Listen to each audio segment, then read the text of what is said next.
ನಮಸ್ತೆ ವೀಕ್ಷಕರೇ, ಪ್ರಕೃತಿಯ ಸೊಬಗು ಯೂಟ್ಯೂಬ್ ಚಾನಲ್ಗೆ ತಮಗೆಲ್ಲರಿಗೂ ಆತ್ಮೀಯವಾದಂಥ ಸ್ವಾಗತ. ವೀಕ್ಷಕರೇ, ಪ್ರತಿಯೊಂದು ಮಹಿಳೆಗೆ ತನ್ನ ಮನೆಯ ಅಂದವನ್ನು ಹೆಚ್ಚಿಸಬೇಕೆಂಬುದು ಅವರ ಆಸೆ ಆಗಿರುತ್ತದೆ. ಕೇವಲ ಮನೆಯ ಅಂದವನ್ನು ಹೆಚ್ಚಿಸಿದರೆ ಸಾಲದು, ಆ ಅಂದದ ಮನೆಯನ್ನು ಇನ್ನೂ ಕೂಡ ಸೊಬಗನ್ನು ಹೆಚ್ಚಿಸಲು ಮನೆಯಲ್ಲಿಯೇ ಇಂಡೋರ್ ಪ್ಲ್ಯಾಂಟ್ಸ್, ಅಂದರೆ ಈ ಇಂಡೋರ್ ಪ್ಲ್ಯಾಂಟ್ಸ್ ಮನೆಯ ಅಂದವನ್ನು ಹೆಚ್ಚಿಸುವುದಲ್ಲದೆ ಅಲ್ಲಿ ಗಾಳಿ ಕೂಡ ಶುದ್ಧವಾಗಿ ಇರುವಂತಹ ಒಂದು ಶಕ್ತಿ ಈ ಇಂಡೋರ್ ಪ್ಲ್ಯಾಂಟ್ಸಿಗೆ ಇದೆ. ಅದಕ್ಕಾಗಿಯೇ ಆತ್ಮೀಯರೇ, ನಮ್ಮ ಮನೆಯ ಗಾರ್ಡನ್ನಲ್ಲಿ ಇಂತಹ ಇಂಡೋರ್ ಪ್ಲ್ಯಾಂಟ್ಸನ್ನು ಬೆಳೆಸಿ ಗಾಳಿಯನ್ನು ಶುದ್ಧೀಕರಿಸಿ ಮಾಡುವಂತಹ ಗಿಡವನ್ನು ನೆಟ್ಟರೆ ನಮ್ಮ ಆರೋಗ್ಯಕ್ಕೂ ಕೂಡ ಒಳ್ಳೆಯದಲ್ಲವೇ? ಯಾರು ಈ ನನ್ನ ವಿಡಿಯೋವನ್ನು ಮೊದಲ ಬಾರಿಗೆ ನೋಡುವುದಾದರೆ ಈ ವಿಡಿಯೋವನ್ನು ಸಬ್ಸ್ಕ್ರೈಬ್ ಮಾಡಿ ಅಂತ ಹೇಳುತ್ತಾ, ಈ ಇಂಡೋರ್ ಪ್ಲ್ಯಾಂಟ್ಸ್ ಬಗ್ಗೆ ಕೆಲವೊಂದು ಮಾಹಿತಿಯನ್ನು ನೀಡಲು ನಾನು ಬಯಸುತ್ತೇನೆ.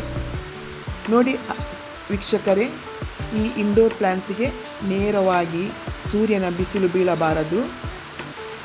ಇವುಗಳನ್ನು ನಾವು ಈ ರೀತಿ, ನಾನು ಸಿಟ್ಔಟಿನ ಸೈಡಲ್ಲಿ ಇದನ್ನು ಇಟ್ಟಿರುತ್ತೇನೆ, ಅಥವಾ ನೇರ ಬಿಸಿಲು ಬೀಳದಂತಹ ಜಾಗದಲ್ಲಿ ಇಂತಹ ಇಂಡೋರ್ ಪ್ಲ್ಯಾಂಟ್ಸನ್ನು ಇಟ್ಟರೆ ಮನೆಯ ಅಂದವನ್ನು ಕೂಡ ಹೆಚ್ಚಿಸುತ್ತದೆ.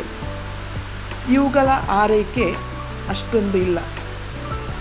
ಇವುಗಳನ್ನು ನಾನು ಬಲು ಸುಲಭವಾಗಿ ಬೆಳೆಸಿರುತ್ತೇನೆ. ನೋಡಿ, ಒಂದು ಗಿಡದಿಂದ ಎಷ್ಟೊಂದು ಇಂಡೋರ್ ಪ್ಲ್ಯಾಂಟ್ಸನ್ನು ನಾನು ಮಾಡಿರುತ್ತೇನೆ. ನೋಡಿ, ವಿವಿಧ ಬಣ್ಣದ ಇಂಡೋರ್ ಪ್ಲ್ಯಾಂಟ್ಸ್. ನೋಡಿ, ಇದು ಸ್ನೇಕ್ ಪ್ಲ್ಯಾಂಟ್ ಅಂತಲೂ ಕೂಡ ಇದನ್ನು ಕರೆಯುತ್ತಾರೆ. ಇದು ಕೂಡ ಗಾಳಿಯನ್ನು ಶುದ್ಧೀಕರಿಸಿ ನಮಗೆ ಬೇಕಾದಂತಹ ಆಕ್ಸಿಜನ್ನು ನೀಡುವಂತಹ ಇಂಡೋರ್ ಪ್ಲ್ಯಾಂಟ್ಸ್ ಆಗಿದೆ. ನೋಡಿ, ಇನ್ನೊಂದು ರೀತಿಯ ವಿ ಶೇಪಿನ ಬಹಳ ಸುಂದರವಾದಂತಹ ಇಂಡೋರ್ ಪ್ಲ್ಯಾಂಟ್ಸ್. ಇದರಿಂದ ಕೂಡ ನಾನು ಒಂದು 2-3 ಗಿಡಗಳನ್ನು ಮಾಡಿರುತ್ತೇನೆ. ನೋಡಿ, ಇದು ನನಗೆ ಗಿಫ್ಟ್ ಸಿಕ್ಕಿದಂತಹ ಒಂದು ಇಂಡೋರ್ ಪ್ಲ್ಯಾಂಟ್ಸ್ ಆಗಿದೆ. ಇದರಿಂದ ಕೂಡ ನಾನು 2-3 ಗಿಡಗಳನ್ನು ಮಾಡಿರುತ್ತೇನೆ.